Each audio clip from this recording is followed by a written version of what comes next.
You don't belong on this stage. That's what they said before I even touched the mic. No greeting, no eye contact, just a wave of the hand, and a security guard stepping closer. They skipped me, like I was invisible, like my voice never mattered. But what they didn't know was that I didn't come to beg. I came to remember this stage, this room, these faces, so that when I came back, it would be different. Because next time, I wouldn't ask for a mic. I'd own the whole stage. My name is Amara Jones. I was born and raised in Savannah, Georgia, on a street where dreams didn't echo loud enough to be heard. My mother was a night shift nurse, strong, silent, tired. She raised me on gospel records and leftovers. We didn't have much, but I had a voice. And God, did I love to sing? I used to press my ear to the old speaker by the kitchen window listening to Whitney, Aretha, Lauren, not just for the notes, but for the fight in their voices. I mimicked every run, every breath, every pause. But when I sang outside that kitchen, the world didn't clap. It looked away. In high school, I joined choir. They said I was too much, too loud, too emotional. They gave solos to the quiet girls with straight hair and polite tones. And when I asked why I got the same sentence, over and over, "You're not really what we're looking for," I learned to nod, learned to sit down quietly. But I never stopped singing, just not for them. Instead, I saved it for myself. Late nights, empty parks, the echo of parking lots at closing hours. I started recording covers in my room-cracked iPhone, cheap mic from a pawn shop, uploaded them to a tiny YouTube channel with 5 subscribers, 3 of them being me, my mom, and my second email. And one day, I saw a flyer. Southeast Rising Voices, statewide talent showcase. Auditions held in Atlanta. Winners got a spotlight performance, connections, and a shot at the national stage. My hands trembled holding that paper. I had nothing to lose, and maybe everything to prove. I used my savings for the bus fare, borrowed heels from a coworker, pressed my one good dress the night before. I didn't sleep. I practiced my song until my throat was sore, my voice barely holding on. And when I got there, the lobby was filled with glitter, confidence, faces sculpted by makeup and money. I smiled, tried to pretend I wasn't scared. They called names, group by group. When they called Amara Jones, I stepped forward and I swear the room got quieter. People looked up, some curious, some confused, some smirking. I walked to the stage or took a breath, introduced myself. "Hi, my name is Amara and I'll be singing." But I never finished. A judge blonde, headset mic, clipboard held up a hand. She whispered to the others, then turned to me. "We're out of time, sorry, thank you." I blinked, but I haven't sung yet. She nodded, "It's been a long day." And then, nothing. They moved on, called the next name. The stage lights shifted. The mic was turned off. And I was erased. Just like that. No performance, no second chance, no sound. I stood there, heart pounding, hands shaking, its face burning. Everyone looked away like I was an interruption, like I was never meant to be heard. And for a moment, I wanted to scream, to cry, to demand fairness. But I didn't. I stepped off the stage, back into the shadows. Silent, numb, but I made a promise right there, with my heels clicking on that cold hallway floor. If they didn't want to hear my voice today, then tomorrow, I'd own the mic, and the damn stage, too. They didn't know it, but the moment they cut my mic, they lit something in me. I wasn't just hurt, I was awake. I left that audition with my heart dragging behind me like a broken suitcase. I didn't cry on the bus ride home, didn't sob into my pillow that night. No, I sat still in my room silent, breathing through the burn in my chest. Then I opened my laptop and started learning. If I couldn't sing on their stage, I'd build my own. I watched videos on stage lighting, sound engineering, live mixing boards, tutorial after tutorial on how to EQ vocals, set up mics, balance feedback. I borrowed books from the library on event planning, acoustics, venue management. While others took selfies in front of velvet ropes, I was learning how to wire cables without electrocuting myself. My part-time job at the diner barely paid for rent, but I picked up extra shifts. And then another job ushering at a tiny local theater. It wasn't glamorous. I scrubbed gum off seats, mopped bathrooms after midnight showings. But in between cleaning popcorn spills and folding programs, I watched everything.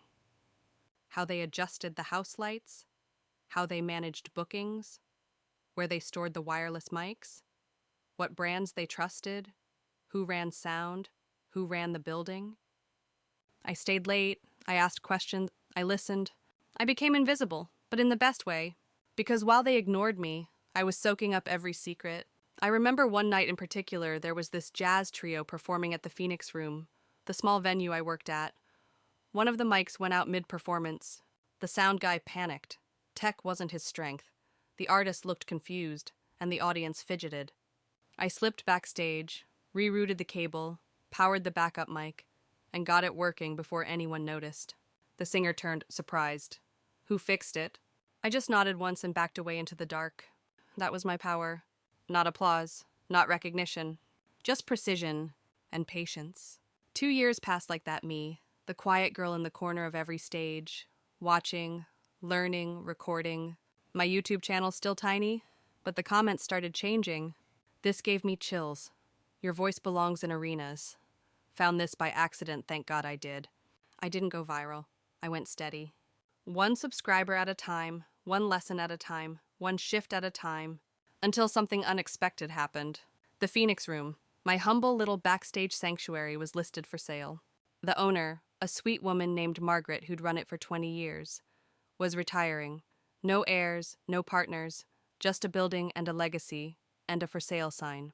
Most folks saw an old venue with squeaky chairs. I saw destiny. I asked Margaret if I could buy it. She smiled, amused. You have that kind of money? I didn't, but I had something better. A plan. I pitched a proposal to the local arts council, applied for small business grants, used every tip I'd saved in envelopes under my mattress. I didn't sleep for weeks. I wrote, rewrote, built budgets, made decks. I showed them every community event I could host, every young voice I could spotlight, every unheard talent I could amplify. When the approval letter came, I sat on the floor and cried. First time in 2 years. A month later, the Phoenix Room had a new name on the deed. Mine. Amara Jones, not the girl they silenced, the woman they couldn't ignore anymore. The first time I stepped onto that stage as the owner, I didn't sing. I stood alone in the center, took it in, ran my fingers over the mic, and whispered, not today, but soon. I spent the next few months renovating paint, wiring, acoustic panels. I invested in a sound system that could carry a whisper like a wave. I didn't want a loud venue. I wanted a listening space where every voice, big, small, trembling, or bold, could be heard. Word got out. People started renting it. Spoken word nights, indie band showcases, acoustic sets, open mic Sundays. They came because they were tired of being overlooked, just like I had been. And I made sure no one ever left that stage unheard. We had one rule. If you step up, we listen. No exceptions. The stage that once silenced me was now a sanctuary. And still, I waited. I hadn't performed yet, not once. People asked, begged even, but I kept my promise to myself. When I sing again, it has to be that night, that one full circle moment. And that moment was coming, because one afternoon, while sorting event bookings, I saw a name on the request form. Southeast Rising Voices. They wanted to rent my venue. Their usual theater had closed down for renovations. I stared at the email for 5 whole minutes. Then I smiled and typed, we'd be honored to host you. I didn't mention my name. I didn't remind them. Let them come. Let them walk in, oblivious. Let them take their seats in a room built by the girl they once silenced. That night came faster than I expected. They arrived early, checked acoustics, adjusted lighting, gave the same tired smiles I remembered, forced, polished, dismissive. None of them recognized me. It was poetic, really. They had forgotten me so easily, and yet I had built the very ground they stood on. I greeted them professionally, offered coffee, handed out schedules, pretended to be just the venue host. But inside, I was counting down every second. The event started at 7 p.m. The room was full local singers, families, strangers hoping for a spotlight. I stayed in the back, watching, listening. They clapped for others, took notes, judged politely. But when the final slot opened, I stepped out from the dark and walked onto the stage. There was a brief shuffle, murmurs, confusion. I picked up the mic slowly, let the silence stretch. Then I spoke. Good evening. My name is Amara Jones. One of the judges looked up, eyes narrowing, recognition flickering like a dying light bulb. I auditioned for this competition 2 years ago. I never got to sing. My mic was cut off. Silence. No one moved. I let that sit, let it breathe. And now you're in my house. There was no applause, only breathlessness. And then I began to sing. Not to impress them, not to prove anything, but to reclaim every note they tried to steal from me. My voice echoed through the room, not perfect, but powerful. A voice shaped by rejection, grit, silence, growth. And when I finished, no one dared speak. Until someone stood up, in the back, and clapped. Then another, then the whole room. Except the judges. They just sat there stone-faced, hollowed by truth. I smiled. Because this wasn't their stage anymore. It was mine. The moment I stepped off that stage, it was like shedding a second skin. I didn't feel pride, not yet. What I felt was something deeper, quieter, like peace mixed with fire. The applause faded, the lights dimmed, and the judges left without a word. Not a single were sorry, but I didn't need it. Because I'd already won, not the competition, not the trophy. Something better. I had my voice back. And now that I had it, there was no going back. In the days that followed, something changed. People started talking. Clips of my performance from that night began circling on social media.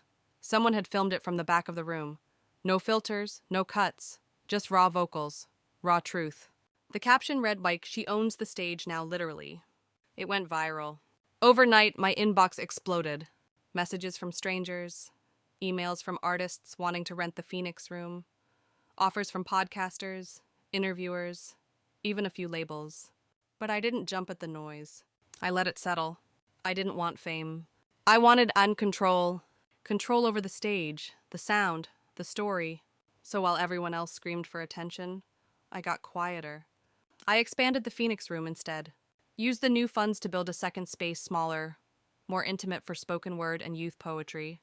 I called it The Echo, because every voice deserves to echo at least once. One day, a high school teacher reached out. Her students had seen the viral clip in class. She asked if I'd come speak to them. I almost said no. Not because I didn't care, but because speaking about it still hurt. But then I remembered how many times I sat in those plastic chairs as a teenager, wishing someone real would talk to me. Someone who wasn't polished. Someone who'd failed and kept going. So I said yes, and that visit changed everything. I didn't give them a speech. I told them a story. Told them about the mic that went dead, the silence, the fire. Told them about learning behind the curtains, about waiting, watching, saving. And I told them about the day I bought the very stage they once told me I didn't belong on. Their eyes widened, not in awe, but in recognition.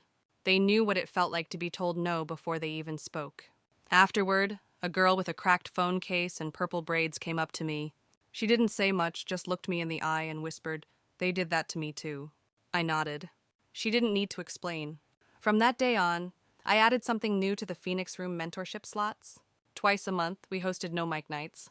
No mics, no effects, no pressure. Just you and the room, listening. It started with 3 kids, then 10, then a waiting list. I'd sit on the floor with them, drink vending machine tea, and share everything I'd learned not just about singing, but about surviving. How to keep going when your voice gets buried. How to build something no one can take from you. How to stop asking for permission. Around that time, an invitation arrived in the mail. A fancy envelope, embossed logo, the whole 9 yards. Southeast Rising Voices National Edition. They were expanding. Bigger show, bigger sponsors, bigger stage. And they were inviting me as a guest performer, not a contestant. Not an audition. A headliner. I stared at the letter for a long time, and I didn't know how to feel, because part of me wanted to say no, to slam the door in their face, to remind them that they once silenced me without blinking. But another part of me, the one that still remembered that little girl pressing her ear to the kitchen speaker, knew this was more than revenge. This was closure. So I said yes, but on one condition: I'd bring 2 youth performers with me. They hesitated, but I made it clear: no kids, no Amara. They agreed. The night of the show, I arrived early. The venue was massive, spotlights everywhere, giant LED screens, velvet ropes, cameras. But I wasn't intimidated, because I didn't come alone. I came with Malik's 16 sharp tongue, poetry that sliced like glass, and Rosa 15, trembling voice, but eyes that refused to blink. They were nervous. I could see it in the way Rosa clutched her notebook. So I knelt between them and whispered, "You don't owe them perfection, just your truth." When they went on stage, I cried, not because they nailed it, though they did, but because I saw myself, heard myself, and knew the chain had been broken. When my turn came, I stood under that massive spotlight, looked out at the crowd, thousands now, and I did something different. I didn't perform the viral song.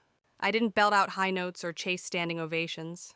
I stood there and spoke, told them my story, word for word. From the audition, to the silence, to the stage, there were gasps, then silence, then tears. I ended with one line. They didn't let me speak, so I bought the mic and the stage, and now I pass it on, and I dropped the mic. Not dramatically, just gently, because it didn't belong to me anymore. It belonged to the next voice. After the performance, people lined up to speak to me. Some just said thank you, others hugged me without asking, but one woman, mid-40s, holding her daughter's hand, looked me straight in the eye and said, "My daughter wanted to quit music. She thought she didn't belong. Tonight, she changed her mind." That hit harder than any award, because it wasn't about redemption anymore. It was about multiplication. I didn't want to just rise, and I wanted to raise in others. That night, I returned to my hotel room alone. I didn't go to the after party, didn't take selfies with producers or pose for the press wall. Instead, I opened my notebook, the same one I'd carried since the day they cut my mic. And I wrote one line, "Legacy is louder than applause." From there, things snowballed. Schools began reaching out, not just in Georgia, but nationwide. They wanted workshops, panels, guest appearances. I couldn't say yes to everyone, but I created something new, VoiceGround. A traveling platform? We didn't just perform. We taught, we listened, we left tools behind. Everywhere we went, we asked who hasn't been heard, and we handed them the mic. One day, back in Savannah, I walked past the old community center where I first sang in front of strangers, the same place I was once booed off stage by a bored local crowd. It was abandoned now, windows boarded up, paint peeling. I stood there a long time, then called a contractor. 6 months later, it opened again, Amara House. A nonprofit performance and education space for kids who come from silence but carry storms inside them. Some nights, I'd stay late, sit in the back row as 10-year-olds read shaky poems or sang off-key with full hearts. And I'd think if only they knew how powerful they already are. If only someone tells them early. They'll never have to buy the stage. They'll build it from the start. Now, when people ask me what I do, I don't say singer. I say I build rooms where people finally hear themselves. And when they ask me how it started, I just smile and say, they didn't let me speak. Pause. So I built a world where nobody has to ask. There's a moment just before you walk into a room you built when time freezes. It's not fear. It's not pride, either. It's something else. It's the weight of every moment that led to this one stacked on your shoulders like echoes. That's how I felt the first night Amara House officially opened. The walls smelled of fresh paint. The stage lights were warm and humming. There were mismatched chairs we'd collected from donations, secondhand stores, and old churches. And yet, it looked perfect. Because it was ours. I stood by the entrance, watching the kids pour in. Some clutched notebooks. Some wore headphones, bobbing to music no one else could hear. Some came with nothing at all but the weight of needing to be seen. And I saw them because I had been all of them. The first performance was messy, awkward, beautiful. One girl forgot her lines halfway through a monologue and froze. The room went silent. I could feel her panic.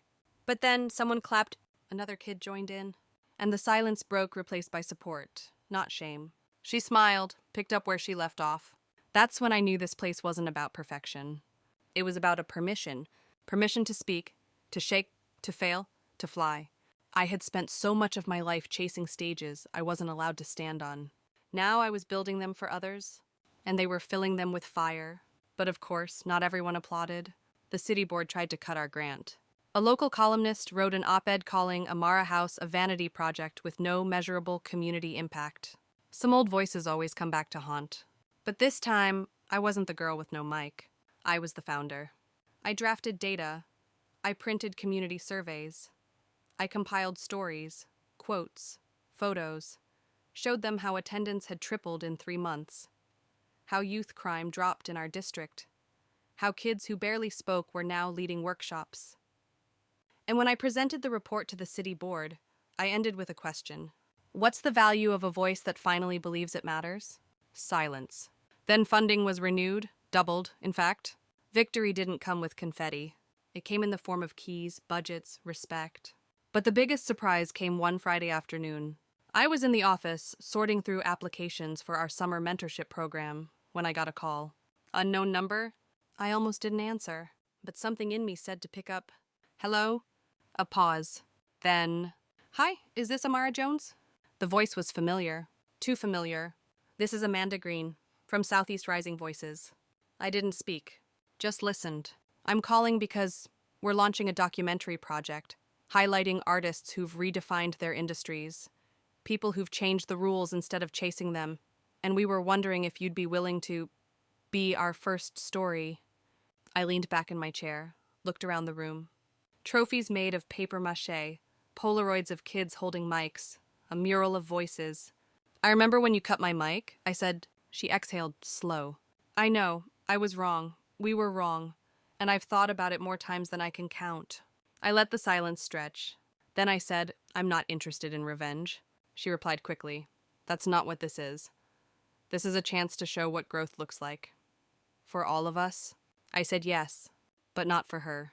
For the kids watching, because they need to see what power looks like when it's rooted in healing, not spite. The filming began 2 weeks later. They brought cameras, lighting rigs, interviewers. They filmed the kids, the poetry circles, the dance rehearsals, the tear-stained open mics. They filmed me walking through the Phoenix room, now upgraded with soundproof walls and a new sign, built from silence. At one point, the interviewer asked me, what would you say to the girl who was silenced on that stage? I didn't answer right away. I closed my eyes, and I saw her, standing alone, heart cracked open, voice caught in her throat.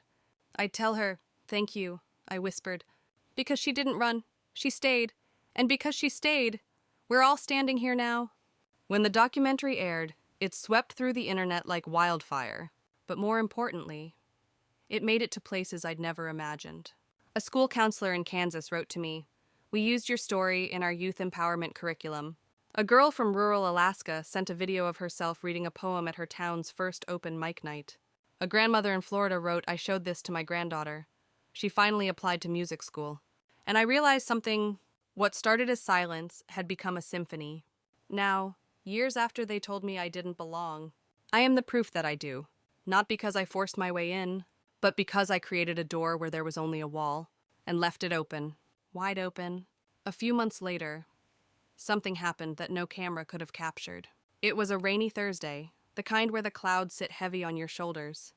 I was at Amara House, restocking chairs, setting up for our monthly First Voices night, a program where kids who've never spoken on stage get to break their silence. I didn't expect anyone special. But then the door opened, and she walked in. Amanda, from the judging panel, from that day. Not with a crew, not with a press badge. Just her in a blue coat, hair pinned back, nervous. We locked eyes. She approached, slow. I didn't come for the camera. She said, I came to say thank you, in person. I didn't offer her a seat. I didn't hug her. I just nodded. And she stood there, still, as a young girl stepped onto stage, a girl with braces, shaking hands, and a trembling voice. And the girl said, my name is Jayla, and this is my first time using my voice out loud. Amanda covered her mouth. She cried, and I let her, because this was the justice I never asked for but received anyway. Not a courtroom, not a headline, but a small, quiet room where truth blooms. That night, I went home and stared at my ceiling, and thought, what now? What does someone do when the war is over, and you've won? You keep building, you keep teaching, you keep showing up for the next voice that needs space to breathe. So I wrote a book, titled it Unmuted. It wasn't a memoir, not really. It was a guide, a manifesto, a map for those who've been silenced and want to sing again. Each chapter ended with a blank page and one question. What will you say now that you have the mic? It became a bestseller, not because of marketing, but because it came wrapped in something real. Pain and possibility. Now, When people introduce me on panels or stages or interviews, they list the awards, the sold-out events, the nonprofit, the book, but none of that matters to me as much as what happened last week. A girl in oversized glasses and combat boots stood on my stage and shouted, not sang, shouted her truth. She said, "They tried to make me quiet, but now I scream on purpose." And the whole room erupted, not because she was loud, but because she was free. And I stood in the back, hands folded, heart full, whispering. That's the sound I was waiting for. There's a sound I can't forget. Not applause, not silence. It's the first inhale someone takes before speaking their truth, when the whole room leans in and time holds its breath. That's the sound I live for now. Years have passed since the night I stood on that stage with a dead mic and a burning throat.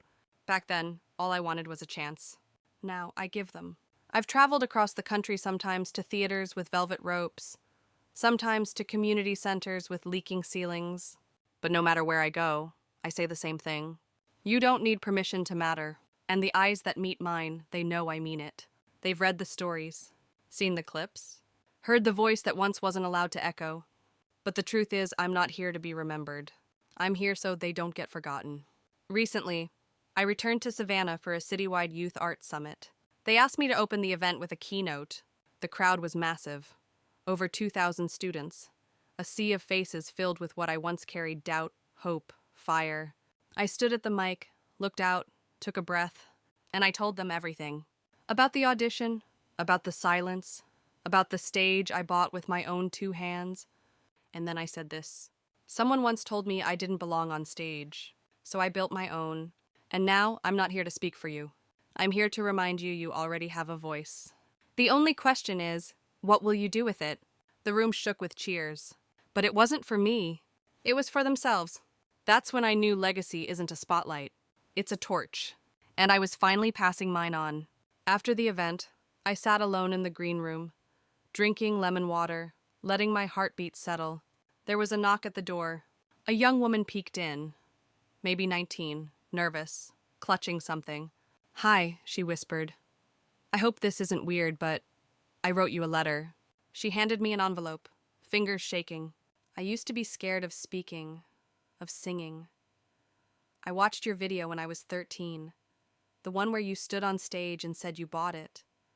I memorized every word." I blinked. "Tonight's my first solo performance," she added, then smiled. "But I'm not nervous, because I'm standing where you once stood." I didn't open the letter right away. I just hugged her. That night, I watched her perform. And when she hit her final note, clean, defiant, whole, she looked straight at me. I clapped the loudest, because the echo wasn't mine anymore. It belonged to her. To all of them. People sometimes ask if I ever think about that panel, the ones who cut my mic. Do I forgive them? Do I still carry it? And the answer is yes. I carry it the way tree rings carry fire. As proof of survival, as a map of transformation. You see, it's not about forgetting. It's about alchemizing, turning pain into platforms, turning silence into sound, turning rejection into rebirth. I keep the original rejection letter framed in my office. Not as a scar, but as a seed. Because without that no, there would be no Phoenix Room, no Amara House, no Voice Ground Tour, no Jayla, no Malik, no Rosa, no Unmuted, just a girl with a song and nowhere to sing it. But now, there are stages blooming across the country because of that silence. Stages where truth stands taller than talent, where stories matter more than style, where a trembling voice isn't a weakness but a beginning. And I am proud to say I built those, not with applause, but with every breath they tried to take from me. Recently, I bought a plot of land, not for a venue, not for a business, but for rest, for reflection. I call it the quiet place. It's where artists come when they don't know what to say next. Where voices can rest without fear of being forgotten. We host silent retreats, journaling circles, music without mics. Because sometimes, reclaiming your voice starts with hearing your own breath again. And in that space, I've begun writing my next book. Not about the stage, not about the fight, but about what comes after, when you've spoken your truth, when the echo is no longer yours, when the legacy begins to move without you. I don't know how many more stages I'll stand on, or how many more hands I'll shake. But I do know this. Somewhere out there, a girl is being told she's too loud, too strange, too emotional, too much. And maybe, just maybe, she'll find one of my rooms.